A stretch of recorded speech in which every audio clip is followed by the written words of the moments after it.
అఘమర్షణ మంత్రము.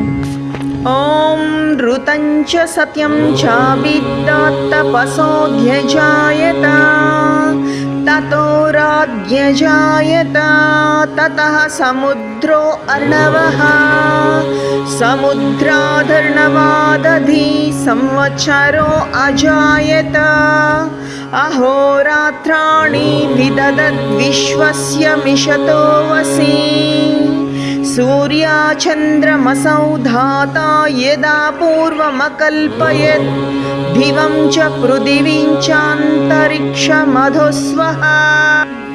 ఈశ్వరుడు సమస్త లోకాన్ని సృష్టించి లోకమంతటా తానై ఉండి అందరి పాపపుణ్యములను చూచుచూ పక్షపాతము లేక ఎవరి కర్మానుసారంగా వారికి తగిన ఫలాన్ని ఇస్తున్నాడని తెలుసుకొని ఈశ్వరునికి భయపడి మానవులంతా ఎప్పుడూ పాపము చేయకూడదు అని అనుకోవడం అఘమర్షణం మందురు. ఈశ్వరుడు అందరి అంతఃకరణమునందలి కర్మలను చూచుచున్నాడు. అందువలన మానవులు సర్వవిధ పాపములను వదిలివేయవలెనని భావము.